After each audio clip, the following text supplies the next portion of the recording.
Hey, everybody.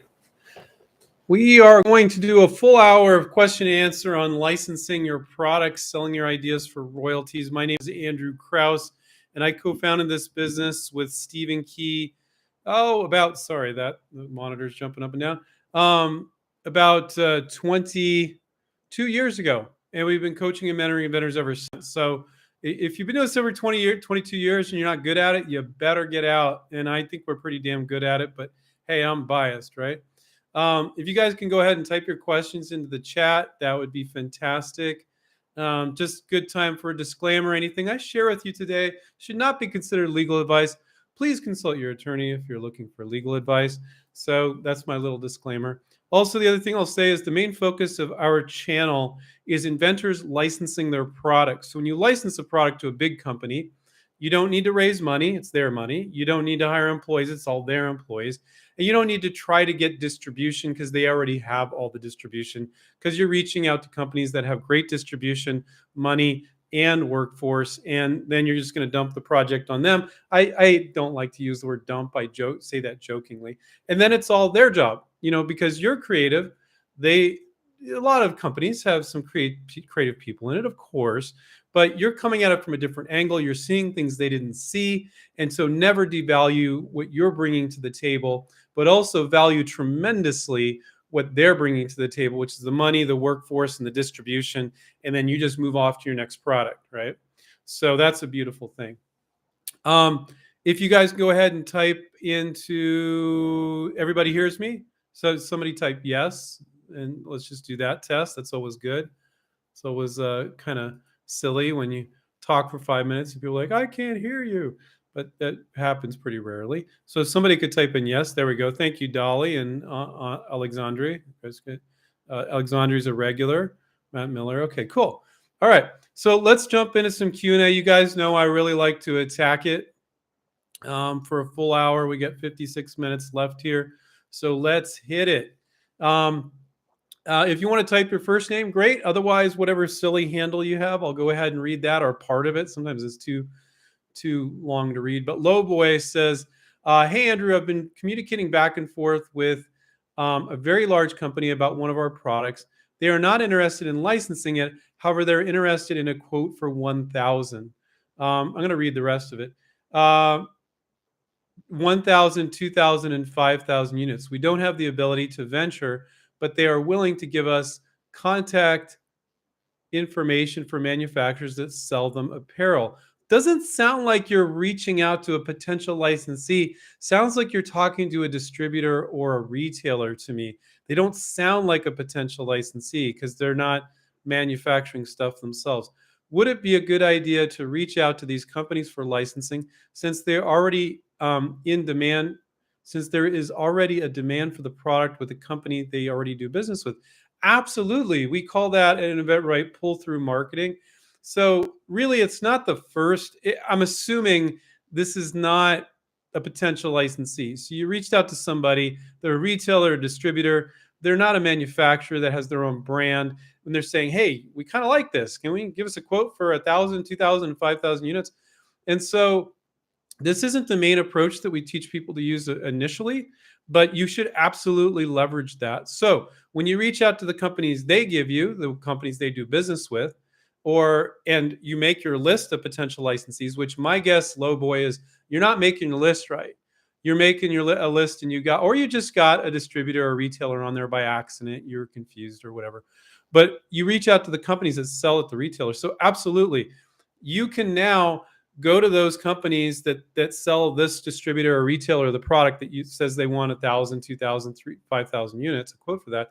And you could say, look, I've got one of your vendors actually wants to buy this. Here's the product. I want to license it to you. And one of your vendors wants to buy it, And then for the other companies that they're not the vendors of that particular retailer or distributor, you can just mention that you've got some interest from retailers. Actually, I have a retailer that wants to purchase this right now. That might kind of push it over the edge. So, but I don't think the company, if they are buying from other people products, I don't think they're a potential licensee. They're more of a retailer or distributor. So Kevin said, Hi, Andrew. Is a sell sheet for a board game really a good option, or is a video of the product really preferred by toy companies? Most board games, I would do both. I would have a sheet for them to look at, but you really want to show with the board game kind of the fun factor, if you will, because you know, if you have a magnetic doorstop and it keeps the door open, that's the clear benefit of the product, right? But then for a board game, what are you selling? You're selling fun, right? You're selling the vibe, the fun. Is it for kids? Is it for adults? And then you're showing how they're going to play it, and you want to show them playing the game and having some fun. Okay. And so, yeah, I would definitely do a video every time for a board game. In addition to a video, I would do a video and a sell sheet. Sorry, I got distracted. I have to turn my emails off here. I'm getting all these emails popping up. There we go. Now I won't get those popping up. So I looked distracted there for a sec. That was why. Let's see. You guys have my full attention. Brandon said, "Hi, Andrew. In what categories do you see the most licensing deals made? In other words, which categories are the best, easiest to license?" I don't think because we see deals in certain categories that means that's a better category. Inventors have categories they tend to work on more than others. But I mean, we get students licensing stuff from like little whoopee cushion gag gifts to medical devices that save lives or helps people's health. We just had our student Dean licensed to a multi-million-dollar deal on a medical product, to industrial or commercial products. Like this guy licensed this giant boring drill design that the drill's like the size of a Volkswagen Bug. It's like a giant size of a car. So I don't think that it's right to say, well, just because we do see a ton of students licensing stuff and kitchen and home organization and stuff like that. But does that mean that they are really good? Let's see what your question was. In what categories do you see the most deals made? Okay, that's one question. In other words, which category is the easiest to license in? I don't think that's necessarily one of the same. There's definitely some overlap there, definitely. So, I mean, I do think kitchen, home storage organization is a great category. We have students licensed in all sorts of weird categories. We have this gentleman, he licensed a carpet stretcher. That's this thing you kind of kick your knee against to stretch the carpet. That's a commercial product. For, I think his version, I forget if it was consumers or more, I think more professional carpet people. I mean, how many people lay their own carpet? I bought one of those once at Harbor Freight because I needed to stretch out the carpet in one of my rooms a little bit and tack it down because it wasn't done right. But mostly people aren't laying their own carpet for the most part. You buy the carpet and get it laid. So, and that's just like a little obscure little category, right? Or a student of ours licensed a medical product recently. Or a student of ours licensed Ingrid. You saw that success story recently, maybe, where it's this little glove that goes over just your finger and allows you to put diaper cream on a baby's butt. And it uses less material, and you don't get all that stuff caught in your fingernails and stuff. I don't mean to be gross, but that's what we talked about on the interview. It should be coming out on Thursday. That's a cool one because I interviewed Ingrid, the InventRight student, along with the company she licensed to, or the person at the company, David Contract at Baby Bretza, and that was a really fun one. So it's all over the map. What I will say is sometimes if you look at an industry and you're like, wow, like nothing new happening here, it's usually for some industrial or commercial products. I don't see any innovation here. This is all the same stuff. And it looks like they've been doing the same stuff forever. And there's only 3 major companies. Now, a lot of you quite often think, well, yeah, I got these 3 companies. And I look at it and I'm like, you got like 30 or 40, 20, 30, 40, right? And that's really, really common. But if you know what you're doing and then you make the list and you're like, damn, there's only like, I'm giving you an example here of a category or that wouldn't, I'm generically stating it, might not be hard to license in. So let's say there's only 3 companies. That is it. There are no other companies. That's it. So now you don't have 30 chances for success or even 12 or 18. You only have 3. And then you look at the stuff they're doing and it's just archaic and nothing looks new or changed or updated. And so you got these 3 Goliaths completely dominating. and it's in a category you're seeing no innovation whatsoever. And so if you had a product in that kind of category, and then you had a product in, let's say, kitchen, home storage organization, on our Bridging the Gap meetings that we do for our students, where we bring on companies and the CEO or marketing manager or design team talks about what they're looking for. We've had 2 weeks in a row, we've had companies with home storage organization products. One was kind of car organization, then one was home. But storage organization is a great category. But is that, am I telling everybody to get in a home storage organization? Hell no, no. There's so many categories. I mean, there's kitchen, there's garden, there's automotive, there's garage, there's all sorts of commercial industrial products in outdoor and gardening and in irrigation in all sorts of things. My God, it's endless, right?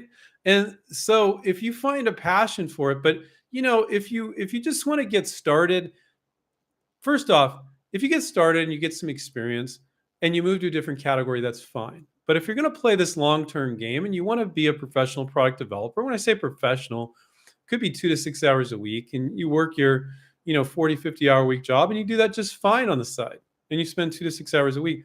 But once you do that and you invent more products, you're probably going to, the benefit of reaching out to 30 companies, let's say it's a kitchen gadget, and you reach out to 30 companies, and then they say no, and you say, are you open to more? And they say yes. Or even if they don't say yes, you can still send more because they accepted you first and they got back to you. That's all you really need to know. And then you work on another kitchen product. Well, you could look at your list of 30 you work on for the first kitchen product. So all those no's were you making connections. They're not no's. You didn't get rejected. You made a connection. So every time you get a no, you should feel good about it because, I made a connection. Great. I got another product in the space of this company's products. I can just send it on in. So you might look at the 30 companies you did for kitchen product number 1, let's say. This is just random. And then on the next product you work on, you take a look and you evaluate them all. You go, for this next product that I came up with, I think 18 of those are good. Well, great. You got their name, you got their email, and you can just send it on off because they said, you can look at more, or you can ask them if you want to send another one. So staying in an industry can be very, very beneficial. And so, Brandon, I like your question because knowing and thinking about that ahead of time, although you could totally change. You could work on one product in industry and change. But if you don't want to change, the benefit is you made all those contacts. So that's a beautiful thing. So you said, in other words, which categories are the easiest to license in? Oh, okay. So let's talk about that a little bit too, guys. I get people's questions and I just expand on them. And everybody says they really appreciate it. So hopefully you guys appreciate it. Are the easiest to license in? Like the product that Ingrid just licensed, that is a disposable product. Disposable products are quite often harder to license, right? And so now this is a company, Baby Bretza, that doesn't do a lot of disposable products. So they wanted to get into it. They saw the benefit of disposables. But I'll give you an example of a disposable product that's just be brutally hard to license. So let's say it's a new Band-Aid or a new diaper. They're selling bazillions of Band-Aids and diapers. There's also not a lot of companies in that space, right? And there's just so much money involved there. And you're dealing with only, like, for diapers, like, there's only a few companies. You got Johnson & Johnson, Procter & Gamble. I don't know who else sells diapers, but there's not many of them, right? That's going to be a much harder deal to do. Now, if you close the deal, it's going to be huge.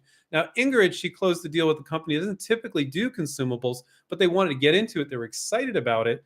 But and that's great. And she's going to make a lot of money because every time somebody uses the finger shield to put the baby cream on the baby's butt, they're going to throw that away. It's disposable, and they're eventually going to buy more. So, so disposable products are harder deals to close, but they can make you a ton of money. And in her case, I think it was perfect, great match. But if you told me I want to work on a new diaper, I'm going to go, that's going to be really, really, really difficult because you need to have a lockdown understanding of manufacturing. They're selling bazillions of diapers. If you add a penny to it, it might be too much. You might add a penny, and if it offers enough value, they're like, we can do that, but they need to change the machinery. It's just really, really hard to do on insanely high volume items that are disposable. So that would be a category I would find very difficult. dinosaur categories where nobody's making any changes. But I don't think that's always bad. If there aren't just 3 companies there and there's, hey, 15 companies or more, and you're just seeing they're not making any changes, realize that they might be kind of like not big on making changes. But they might not get a lot of ideas either. So if you worked on that product and you were really persistent in getting a hold of them and you made it really clear with what you're selling with your sell sheet or video, maybe you can change the dinosaur industry. They're not used to getting a lot of ideas, and your idea is really not even that good. I'm just making something up here, guys. And they're like, whoa, this is really cool. And you're like, well, it's not that innovative, really. And because they're just not innovative. Now, they may also be up for a slighter change because they're not making changes because they're risk adverse. Maybe that's the reason why it's a dinosaur industry and you're not seeing any changes there, because they're risk adverse. So they might like a slight change to give them a little leg up on the competition. You never know. So I'm not even saying don't work on a dinosaur industry, but generally I think that would be really hard. You're seeing an industry, you're just seeing no innovation whatsoever and very few players. Now, if you're seeing no innovation, but there's quite a few players, there might be an opportunity there. Maybe just inventors aren't typically inventing in that area that much. So which categories are the easiest to license in? If you just want the absolute easiest, I like kitchen, home storage, organization. There are just so many companies there. There's an endless supply of people that want to get organized. And I joked with some of the companies we had come on and say, this is what we're looking for in storage organization. And I made a joke. I said, the road to organization is paved with good intentions. People buy a lot of stuff in that space and then don't use it, or they just don't implement it. Like, they're already disorganized. So they're not, if you don't put all the stuff neatly in the containers, it won't do it itself, So, but it's an area that people are always, especially during COVID, striving to do better in the organization thing. But God, kitchen, just general categories where you see innovation, and you see a lot of new products. And then sometimes if you see the products are under like $25, $30, maybe, the 1999 price point these days is probably $24.95 these days. Everything's kind of going up. I don't know why I'm smiling about that. It sucks for all of us, but it's just the way it is with inflation and everything. And just the supply chain issues and all the weirdness that's going on now. I haven't found all this weirdness that's going on now has affected our students' ability to do a deal whatsoever. Actually finding they're doing more deals. It's just taking them longer for the product to hit the market, So let's see what else we got here. Jeff said, my latest idea seems like it should have already been on the market. Yeah, all of us feel that way. It's pretty common. I wonder if no one's thought of it, or it was tried and failed. My search so far seems to favor my one simple idea. That's great. I love how you're referencing our book, saying your one simple idea. So really do a thorough search on Google Images, Google Shopping, Amazon, if it's a consumer product. You're not going to find a lot of industrial or commercial products on Amazon. It's commercial, but not industrial, maybe. But you will find them on Google Images. Google Images is my favorite place to look. Keep searching, see what else is out there, but don't be surprised. I mean, our students come up with stuff all the time. We have them do their research. Nope, it's not out there, because we don't want them to work on something. Then, they do their PPA, they do their sell sheet, they make their list of companies. Companies like, this is already on the market. I did a 30-second search and found it. Like, why are you sending this to me? You don't want to do that. So do a thorough search. But it's very common for our students research. So maybe you've been thinking about it for 6 months, a year, 2 years, and now you're doing your search because you did your half-assed search before. So I find that happens to some people. So let's say now you're doing the search and you found the exact same thing. I've talked to inventors that happen, and I'm like, they're so discouraged. I'm like, this isn't a problem. It kind of sucks, but let's look at all of their products in that space. If you're doing magnetic door stops, let's look at all the magnetic door stops, and then let's look at all the benefits of each one. And you've been thinking about this invention for so long, so now is the time to make a tweak and still make it make sense, and make a benefit, or change it significantly. But don't leave the space. If you've been in the space, if you find the exact same thing, see if you can make some tweaks. Most of the time you can. The vast majority of the time you can. So Jeff, don't worry if you didn't find something similar. I do worry about non-InventRight students thinking that and then sucking at the search and then making that assumption, it bites you in the butt later. Now, our coaches will grill our students, and the students like, well, I didn't like. We need to twist our students, even our students that signed up with us to get coaching, their arms sometimes to do a more thorough search because we know it's going to hurt them. So please do a very thorough search, lots of keywords. Sometimes you find some similar things. Oh, they're using that word. Okay, now I'm going to do another search, another Google search, image search with these keywords. So, but don't be surprised if you didn't find it, Jeff. You're a creative guy, so as well as a lot of inventors are. So, good on you, man. That's great. Don't worry about it.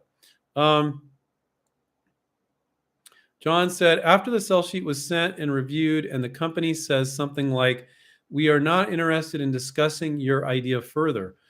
Wow. Okay, that's that's not common. I I think if you said if they're either rude, because I think that's a little rude, or they said no and you didn't take no for an answer, and you just kept pestering them, and they said that, because that is not something that our students normally get. We are not interested in discussing your idea further. So you said after they sent a sell sheet and reviewed, and the company says something like, "We're not interested in discussing your idea further." It's just bad wording. It's poor. It's a little rude, if you ask me. But so what? Sometimes people are like, they're not perceiving that as rude. That's just what they wrote. They just wanted to make that clear. To me, I wouldn't say those are the words that we normally get. So maybe you kept pushing, John. I'd love for you to type in if you kept emailing them after they said no, or that was their first response. I'd be interested to see. And just move on. They made it clear. No big deal. It's normal. It's just a little bit of a shock when people get their first no. And you're in the game, man. You got to know. That's fantastic. You're in the game. You reached out. They looked at your sell sheet. They said no. You're in the freaking game. That's amazing. Um, you know, uh, Ingrid, that licensed to a very large company, and I just interviewed her last week. That should go up on Thursday. The first email she sent to the gentleman at the company, he said he deleted it. He didn't look at it. He accidentally deleted it.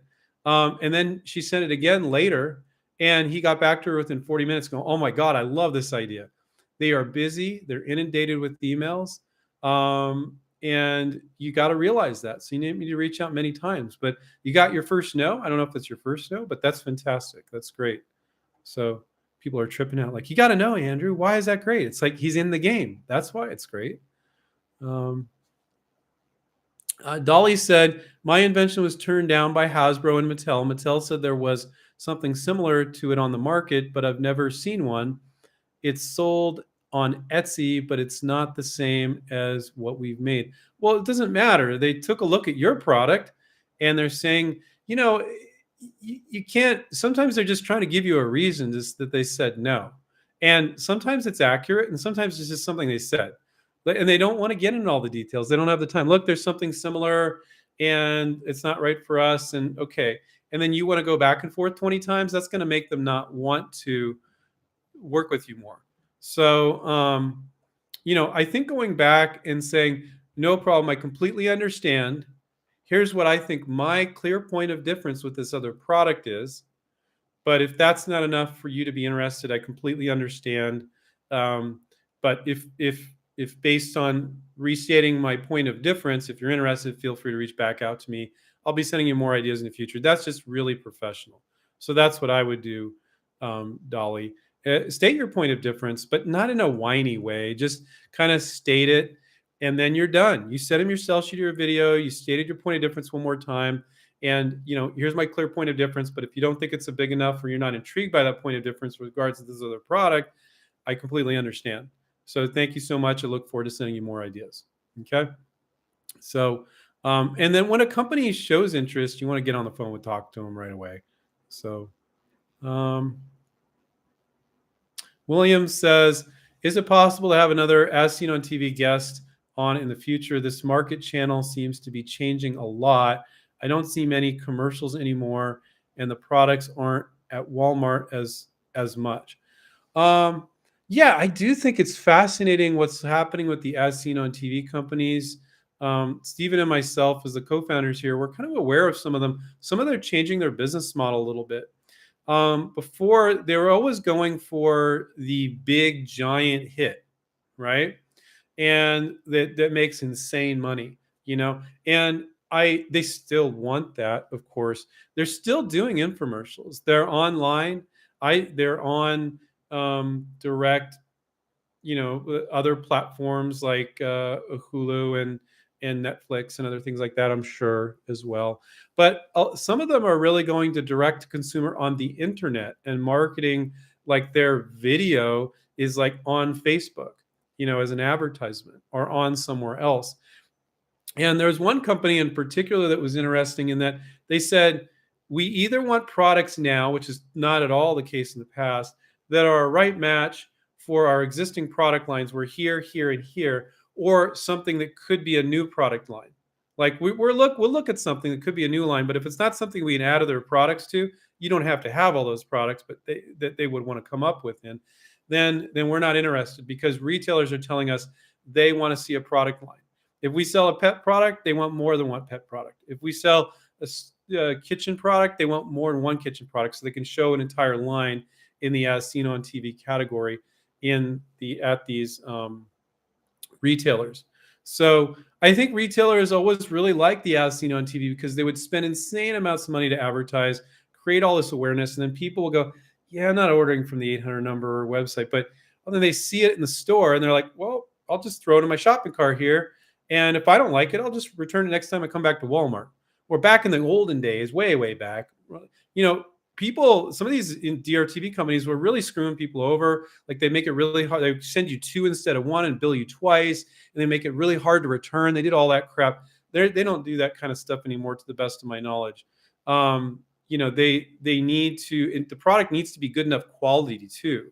Because if Walmart's getting like huge amounts of returns, they don't want that. So they also got the quality level up to a point that is acceptable, so that for a big box store or wherever. So, yeah, I'm not surprised if you're seeing a little bit less as seen on TV. They're all still there. I was at the big box store the other day. They got that whole aisle there still. But I do see changes happening there. Definitely. William, we did bring on two different DRTV companies for our Bridging the Gap sessions we do with our students. So for our students, we already have done that. Wondering if they successfully made the switch to digital marketing. How does that change for inventors? Yeah, William. I think a lot of them are making a switch to digital marketing, but they're still doing the advertisements. A lot of them.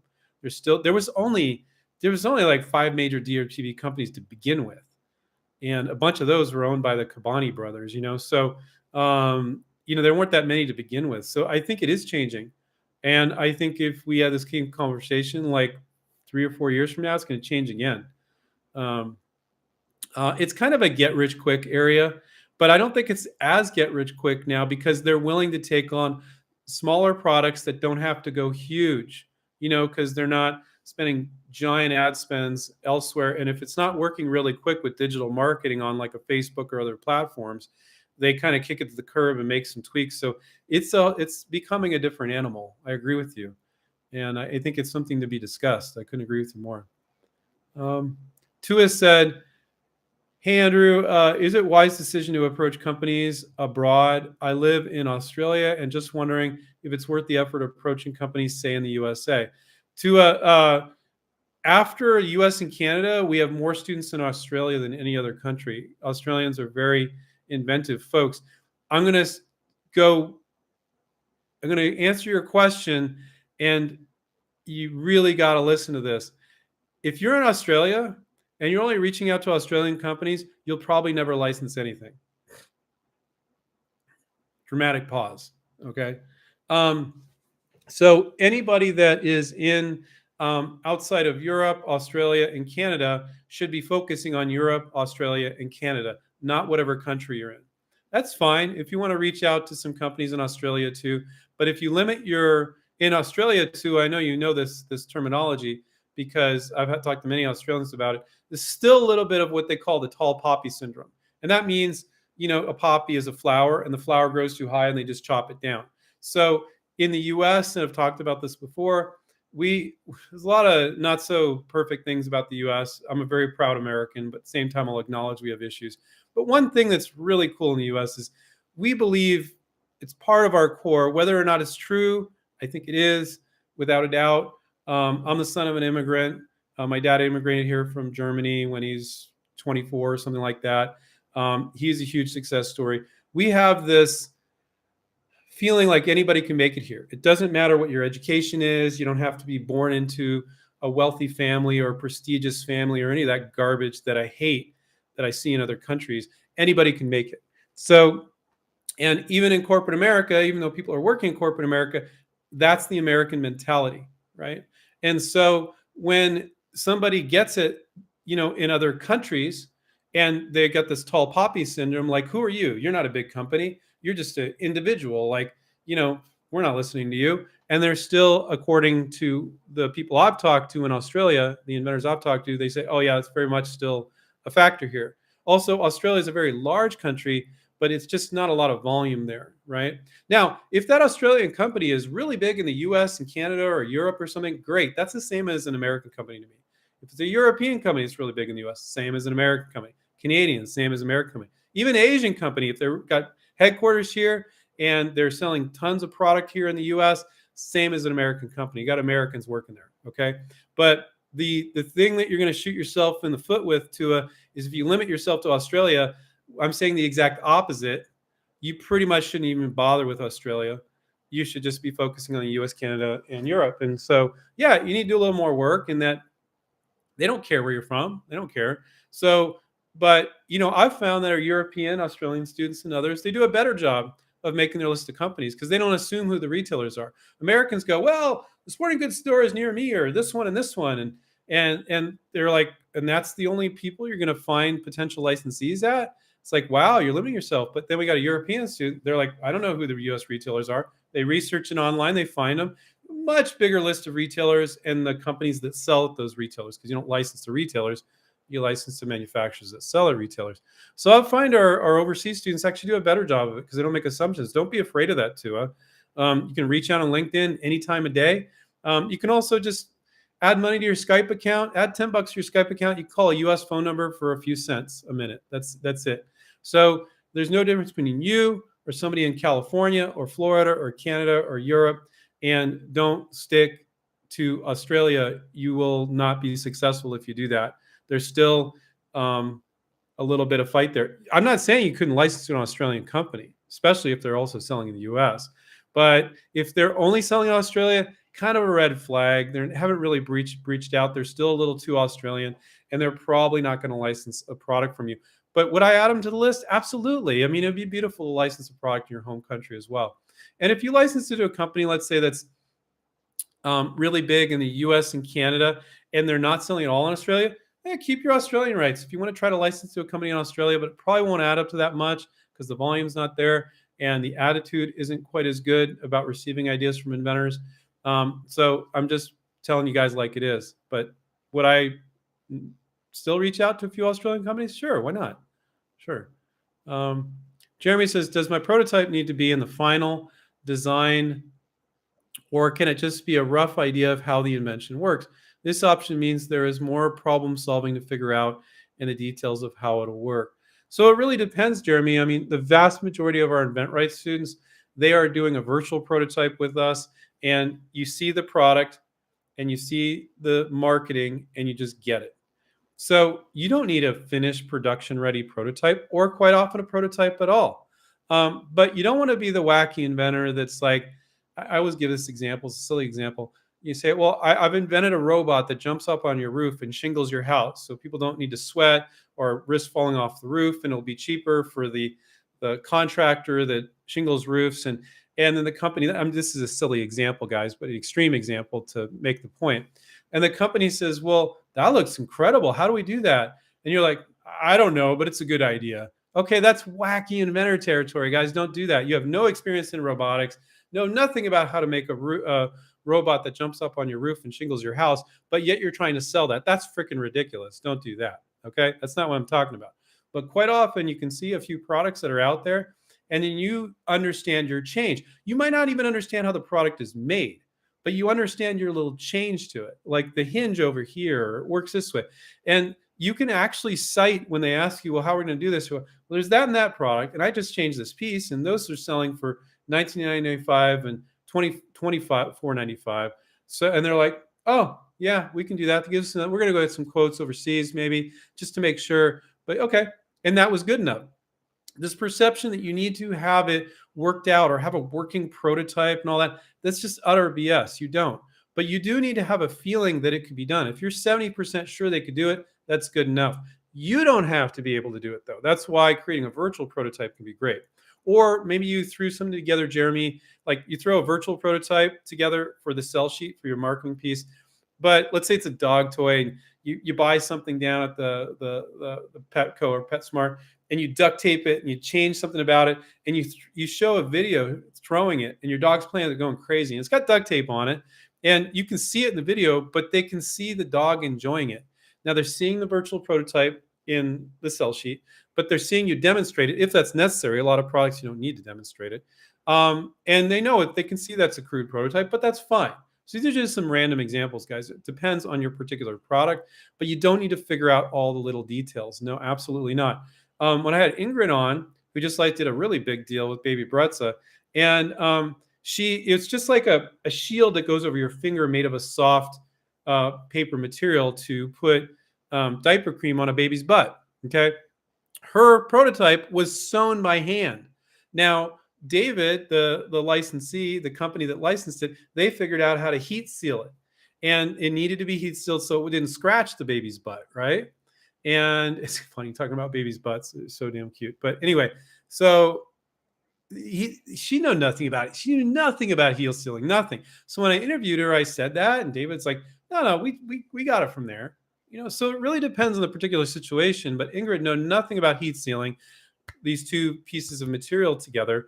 But David and their manufacturing team figured it out. Her prototype was literally sewn, and she knew that they would need to figure that out, but she moved forward and she did a freaking licensing deal. So don't feel like you need to go out and spend thousands or 5,000 on a prototype. And quite often these prototypers will make a prototype that's not even the way you would manufacture it. Like, why did you spend all that money?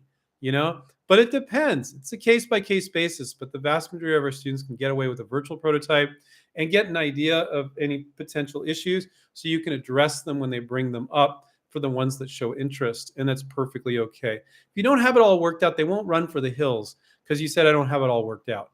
Now, if you're the crazy inventor that says, I got this robot shingle your house, and you're like, you're nuts, dude. Like, you have no idea how this is going to work. You don't understand robotics, and you told us to make a robot. Like, no. But that's not the case most of the time. So hopefully those silly examples kind of illustrate the point. Let's see. Martin said, hey, Andrew, if a product idea has two inventive steps, can one PPA spawn two utility patents, not just embodiments with independent claims, but two utility patents? Yes. I mean, if you file a full utility patent and you file a provisional patent within that year, you can reference whatever is in that provisional for your utility patent.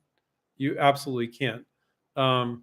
So let's see if there's any more to that. It all depends on what you put in there, but I think you could branch off into two utility patents. You can reference your PPA claims. I don't, people ask these detailed questions like this, and I don't find, I've never seen that be an issue ever. In 22 years, students are closing deals all the time. I've never ever seen that be an issue. Could it? Maybe, but I'm not really concerned about it. Just throw it all in that provisional if it's for the same product. And if you need to file more than one utility, you can claim that date for whatever you put into the PPA for that date, providing you do it within that year. Let's see. Okay, yeah, Lowboy confirmed earlier this company that wanted to buy his product, they were manufacturing, but not this kind of product. Okay, that's interesting. I don't know, Lowboy, if they were a distributor or a retailer. You said they're manufacturing, but are they building their own brand? So typically, for them to then go buy 1,000 units from this company that they could license to and sell it to them, are they acting as a distributor or retailer? I'm still a little confused by that. But you can do that pull through marketing, definitely, like we talked about earlier. If you guys don't want what I'm talking about, you can go to the top of the video when it's done and watch the replay later. Hi, Andrew. What's the best image size for a sell sheet? So a sell sheet should always be 8.5 by 8.5 by 11 sheet of paper. So that's a PDF, and you're going to send it into PDF format. You can send it as a JPEG or PNG. I really recommend PDF format. It's very universal. It'll always look the same. And so I don't know you about image size. You're saying like, what's the max image size for the sell sheet? Yeah. I'd really definitely try to keep it under 3 megs. Sometimes people will have software that will make it super bloated because your software didn't say it right.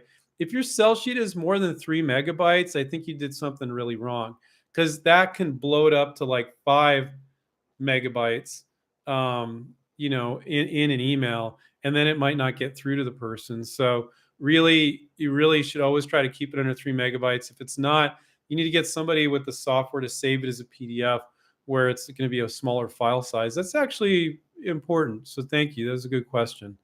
I think that's what you were asking, image size.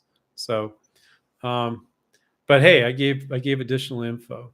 Never tell me I don't answer questions enough, huh?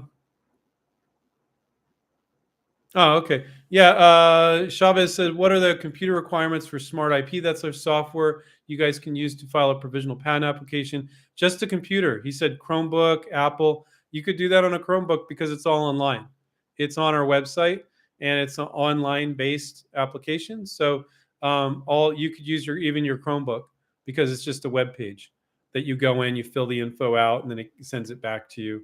And it's all web based, so you could use any computer. Sometimes I get people trying to do this. You guys need to have a computer. The people that try to operate on an iPad or a phone are exactly the ones that shouldn't be. This is my biased viewpoint.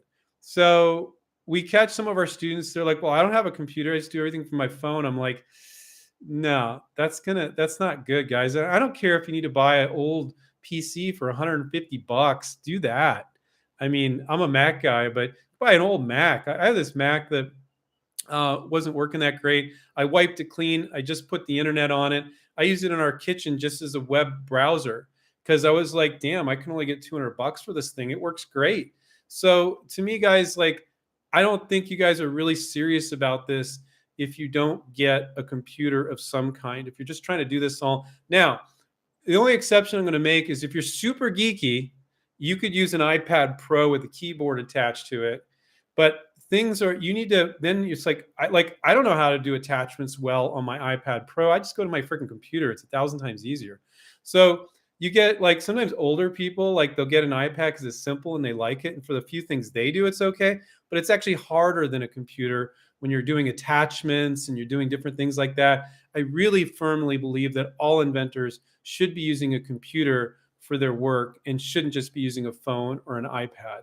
I just have strong feelings about that, except for people that are super geeky, not the seniors that barely know how to work on computers, so they use an iPad, and then they can use an iPad. And if you're super geeky, you could use an iPad with a keyboard and it could function as a computer, but you need to be more knowledgeable, not less, to do that. So, that was just a random point there in relation to, let's see, who's that? I lost my.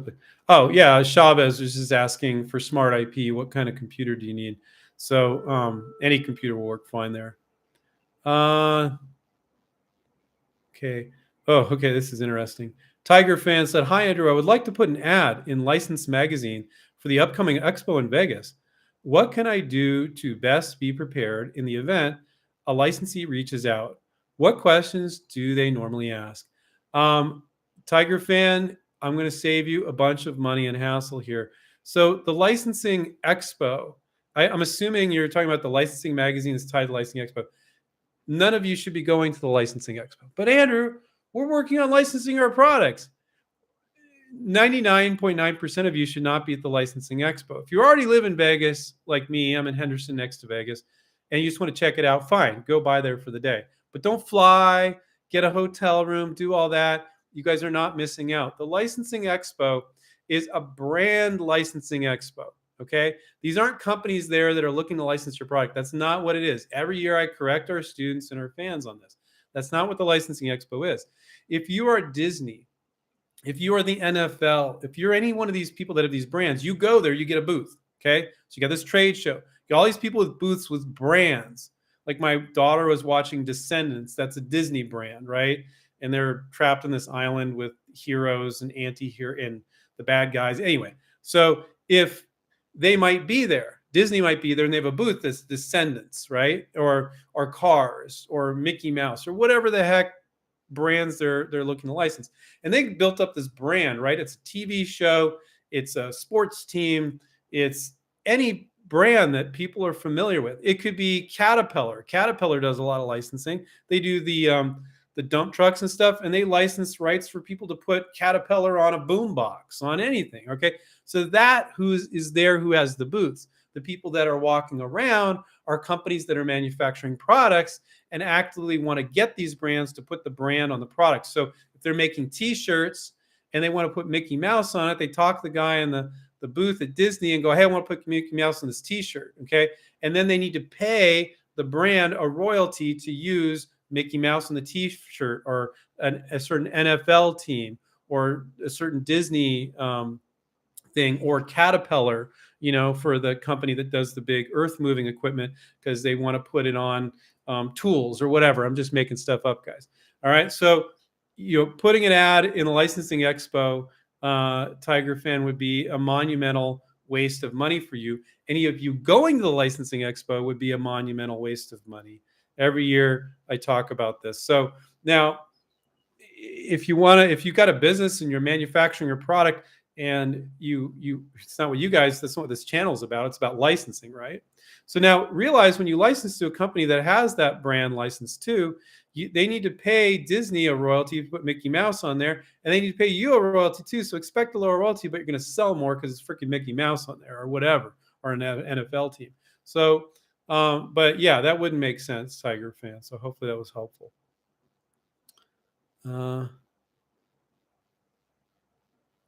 Yeah, Alexandria said, would you say that hydroponic or consumer plant planters is an inventor-friendly industry? Absolutely.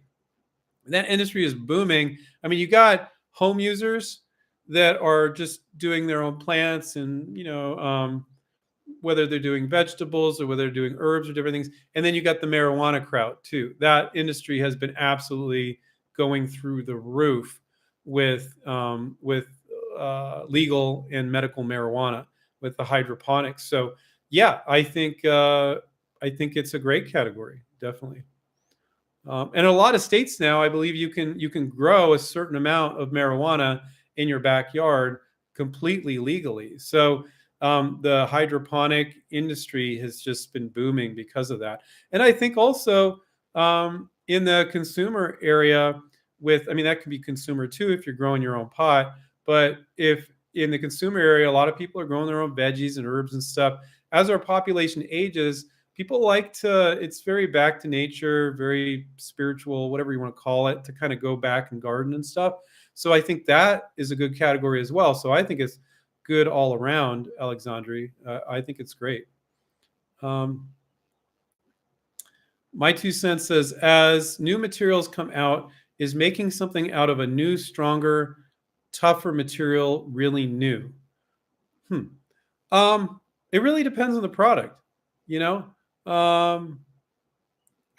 don't know. I mean, is that what you're doing? And could you also change something about the product in combination with this new, stronger, tougher material? Could you change something about the product too? So sometimes, like, it's intriguing, like that material change, but then you add a little cherry on top and you change this or that too. So I've seen inventors like they didn't really get traction. Sorry, got some allergies and I feel like I'm about to sneeze. They feel like they got some. Sorry.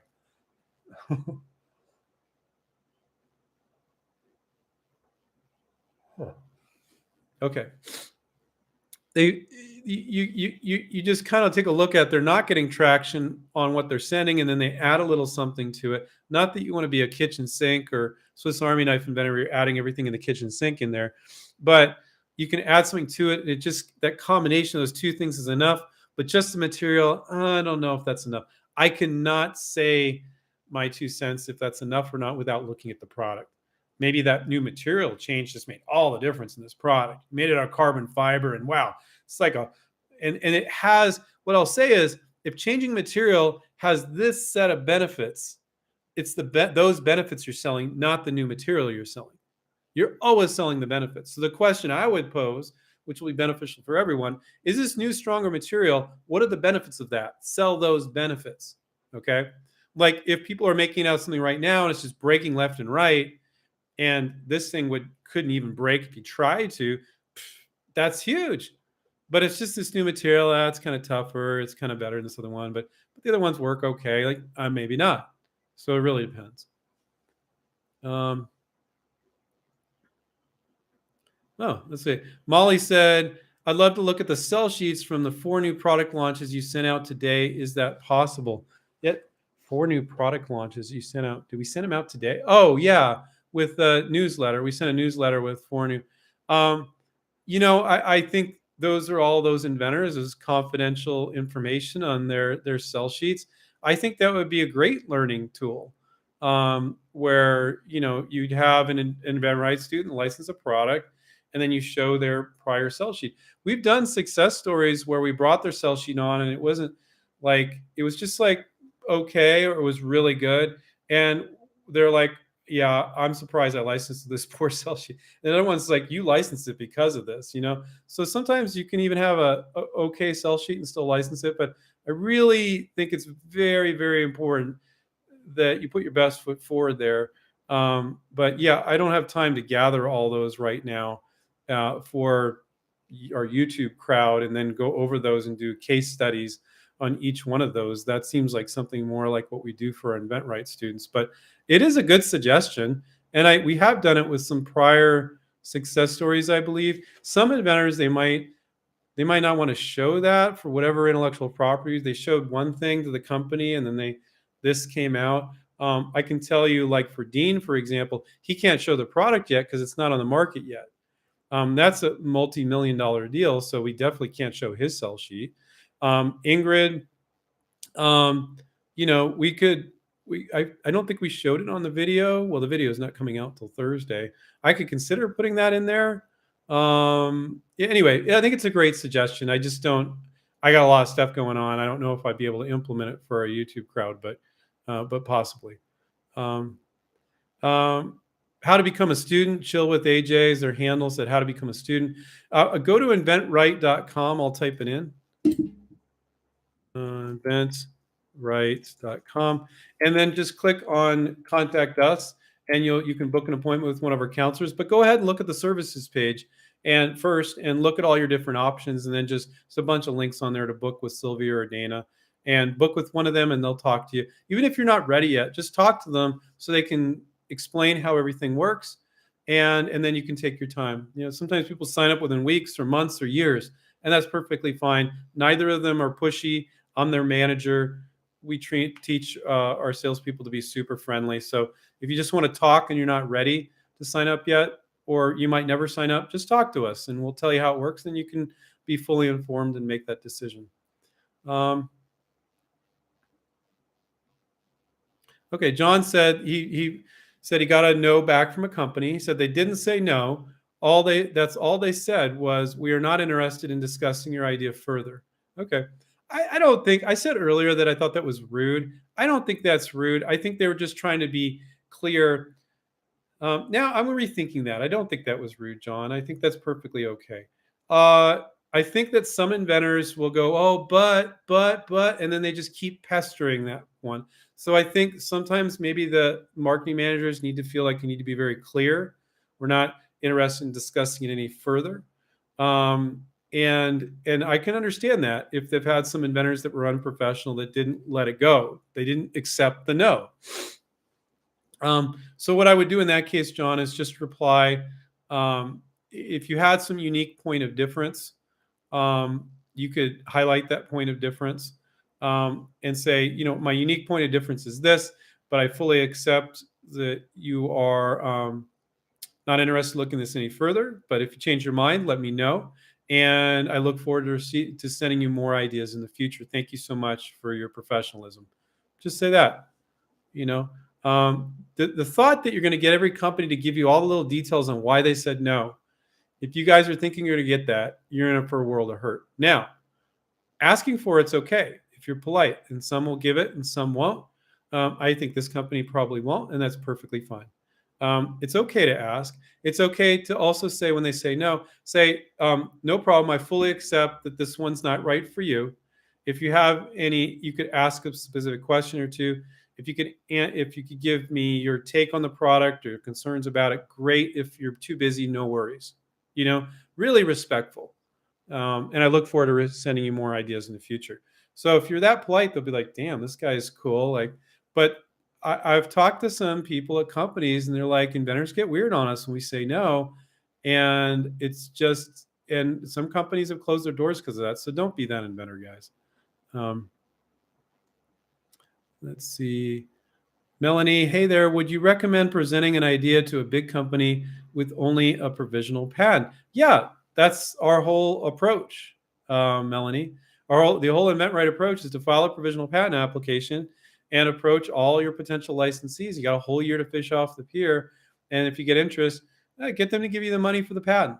And then you'll give that to your attorney, and then your attorney will file the full utility and reference your provisional. That's one of the bases of the InventRight approach. So it's absolutely okay. It's actually a bad idea to do anything else besides that. To go out and spend 12 grand on a patent, not knowing if there's any interest yet. Like, I know some of you have filed patents already, and then I talk to people, they're like, oh, I'm sorry, Andrew, I already filed a patent. I'm like, don't worry about it, dude. Everybody does it, but just don't keep doing that. Like, if you've already filed a patent, spent money with a patent attorney, it's done is done. But next time, use our software, file a provisional patent for $75. That's the patent office fee. Our software comes with our coaching program. You buy it separately too for $99 on our site, and file that stupid provisional and then get it out there. And so I'm more concerned about your sell sheet or your video, that's good. I'm not. Just to emphasize, what is really important, guys, is your marketing presentation, not your stupid provisional patent. People get obsessed about the provisional. Our students do a great job with it, using our software and their coaches' guidance on thinking about the variations. But nobody's going to even want to look at your provisional if your marketing sucks. So, people get too obsessed with the provisional and they don't focus. And it's totally okay, Melanie, to reach out to companies with a provisional patent application. 1,000%. If you're doing it any other way, you're doing it wrong. So there you go. Do you have any experience licensing to biotech companies? Mark says, we have a bunch of companies, students that have licensed medical products. I don't know if they'd be classified as biotech. What I'll say is, in biotech and medical, you need to really kind of understand how this product's going to be made. Then you need to have lockdown intellectual property patents around it. And then, yes, you can license in biotech or medical products, but they will definitely want patents. That's one of those categories. Like, you do a kitchen gadget, sometimes they're like, we don't care about patents. Or, yeah, we want the window dressing. Okay, we'll do that. Or, then other companies are like obsessed about patents. The medical and biotech, that's very, very important. With a kitchen gadget, not very important at all. I still file a provisional though. But so in biotech and medical, it's expected. You're going to need to get a patent. You can still file a provisional, but you're going to need to later get a patent when you do a deal. So yes, you can do work on a biotech product. If you want to book an appointment with me, just email Andrew and InventRight and say you specifically want to book an appointment with me, because that might go a little bit beyond Dana and Sylvia, because I want to look at your biotech product to tell you if it's licensable. So they can also send you a non-disclosure agreement. So let's take a look at it and we'll see. Yeah, it was Kathy, Ingrid licensed to a company that makes baby-related products. and that should come out on YouTube this coming Thursday. And you get that over to our IT guy so he can edit it. And we're going to put this video in. It's really, really cool, very inspirational. Ingrid's amazing. And so is her licensee, David, who we happen to already know. So that's why I got pretty unusual that we can get the company that the inventor licensed to come on because they're really busy as well. But David came on, so that was really cool.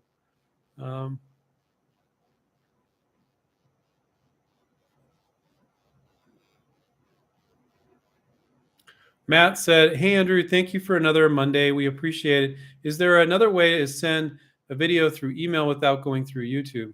Yes, there is other ways. When we say YouTube, when you approach potential licensees and we tell our students to put it up on YouTube, we always are very, very clear. You never don't publicly disclose your invention when you're trying to license it. Okay, you've been venturing and selling it yourself for years. Okay, it's already out there, but don't publicly disclose it. So when it's a YouTube video, you got three types. You got public, which, like this is public right now. Then you got private. You think you want private, but you don't because you need their YouTube username to share it with them. And no marketing managers know what their YouTube username is. Then you got unlisted. You want to do unlisted. So unlisted, basically, nobody can search for it on Google or on YouTube and find it.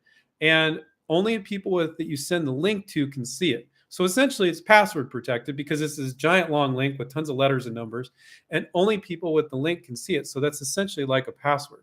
And then you send it to them. So that is my preference on YouTube. There's Vimeo. We use Vimeo for our membership site. If you don't like YouTube or you don't like Google, you could sign up. I think you'd have to sign up for a Vimeo account and pay some small fee to be able to make a private video and then share that link. I think on Vimeo, I think it's called private there, but it's called unlisted on YouTube. So you could use another video service, but you can't send a video via email, guys. The file size is too big. Another way you could do it is you could put it in Dropbox, for those of you familiar with Dropbox, and it could be in Dropbox. But that's not bad because these days, for a while, Dropbox didn't work good with videos. You click on it, and then it would go to the Dropbox, and then videos wouldn't play well in there. That's not my preference. But if you play with it, and you want to send them a link to your Dropbox, which is completely private, then you could do that as well. So you have some other options there, Matt, if you don't like Google or YouTube for whatever reason. But don't think that we're telling you to never publicly put up your invention on YouTube. It's an unlisted video that only people with the link can see. And yeah, they could send that to a coworker, but you want that, right? But you do not want people to have to enter a username and password. They won't freaking do it. If you go, here's the link to my website, and you get all fancy and they have to enter this username and password. No, they just want to be able to click on it and watch it. They are too damn busy for that. Okay. Let's see. Mr. Reaction is the handle. Do I need to know exactly how an invention is made to patent it? No, you absolutely don't. And you're patenting your improvement to it. There might be a product that's out there. But if you haven't, Mr. Reaction is your handle. If you didn't watch the beginning of this live stream, wait till it finishes out, and then it will go up as a recording. Watch the beginning because I addressed that quite extensively earlier in the meeting. I already addressed something of that nature. Biker Boy said, "I'll be finishing one simple idea tomorrow morning. Totally worth it. You should definitely read it. Yeah, I need a computer." Okay, good. Well, that's great. Hopefully that talk helped. I really firmly believe, guys, you should not try to do this on a phone or on a tablet. Buy a cheap, really old Mac or PC. Your needs for licensing are if you can surf the web and you can send emails from that computer, you're good. And you could probably find one for under $300. You probably find an old PC for $100 and you'd be fine. I prefer Mac, but if something better comes along, I'll kick Apple to the curb in a second because I don't like a lot of the stuff they do. I just personally feel like it's better than PC, but the web's the web, email's email. Who cares? I don't care. You could use either one and you'd be perfectly fine. Use whatever you're comfortable with.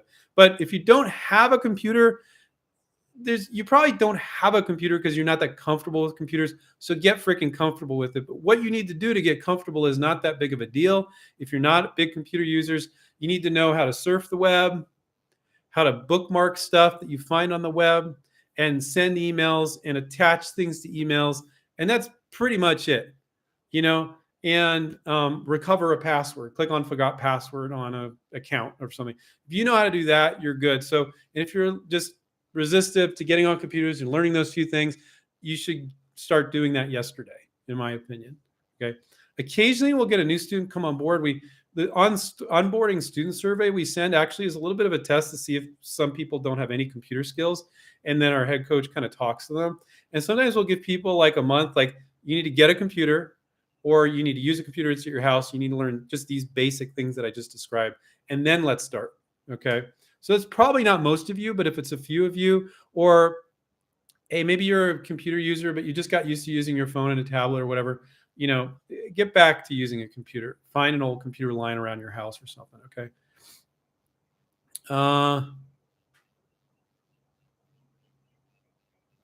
Oh, okay. So Lowboy said they are a brand and a manufacturer of boots. And if you guys didn't hear the first part of the stream, I'm not going to repeat the whole thing, but they are a brand and a manufacturer of boots, and my product is a garment associated with boots. That's great, but I kind of wonder, Lowboy, like, why wouldn't they want to manufacture this? And how many other products do they buy from other manufacturers before you get your wheels turning and telling a potential licensee that this other manufacturer wants to license this from them, or buy it from them. But maybe they're just some companies, like they will sell a certain amount of products, and the other products are just kind of like importing them and slapping their name on it or buying it somewhere else. So that's a possibility. So yeah, I can see how that makes sense. And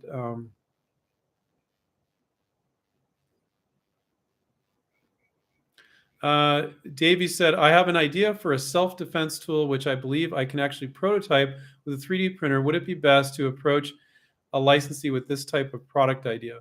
I don't know. Self-defense tools are great. I mean, I remember we had a student license a variation of brass knuckles. And I remember that it was a pretty small deal. I think it was to a smaller company, but yeah, self-defense stuff.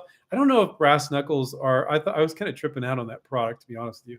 I don't know if brass knuckles are really a self-defense thing, but I guess you could say. But yeah, I think that's a great category, self-defense. I think that's a lot of people are worried about that. It's a great category, Davey. Alexandria said, thanks again for your precious time, Andrew. So if I could ask everybody, if you can do this, if you're not subscribed, click subscribe down below and click on the notification button. That'll also get you notified about these live streams. If you forget about it or whatever, it's every Monday at 4. I might notify you if you're on the web. And then watch our videos. That's the way for saying, that's your way you can say thank you to me for spending a whole hour to answer your guys' questions. Nobody, I don't think, really does what I'm doing here. It's pretty cool. And we're all about giving a lot of free information away. Of course, you can give information away all day long, but it's all the devil's in the details. The coaching is super beneficial. So I encourage you guys to sign up for to talk to one of our advisors about the coaching, and see if it's something you might be interested. Also, take a look at our website and look at your options there under the services page.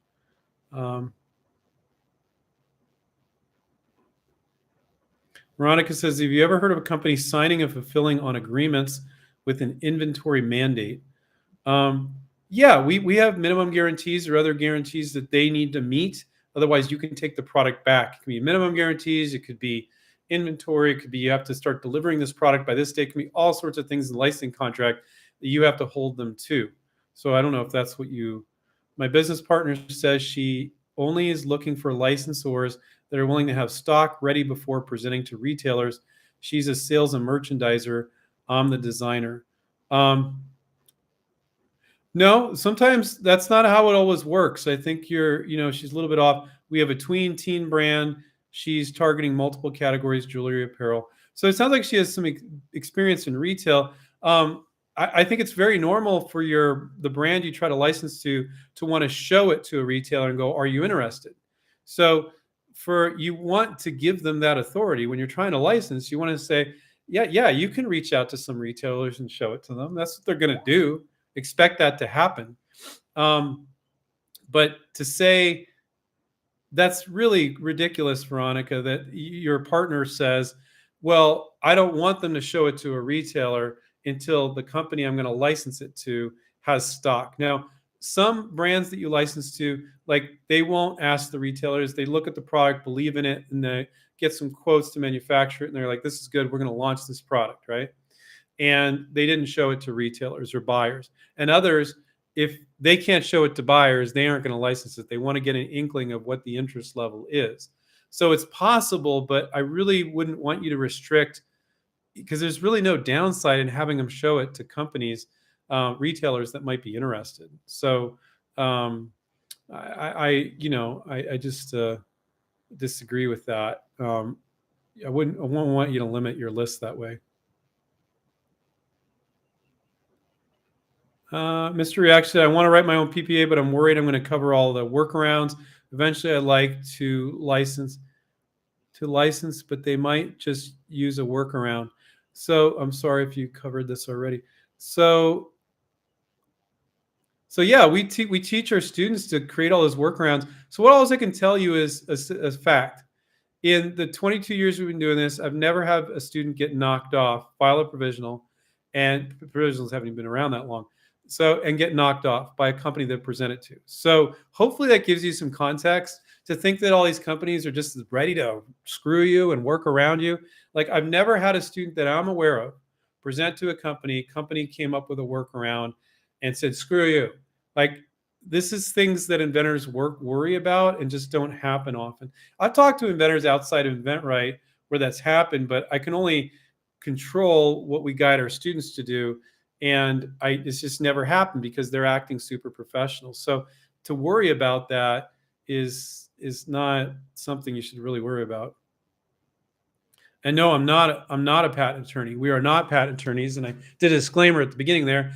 Don't consider anything we shared with you today legal advice. Please consult your attorney if you're looking for legal advice. But we give you the real deal for how it works in the real world. Attorneys give you a twisted view of how they see things, but they haven't licensed anything before. So you got to be really careful about getting licensing advice from your patent attorney.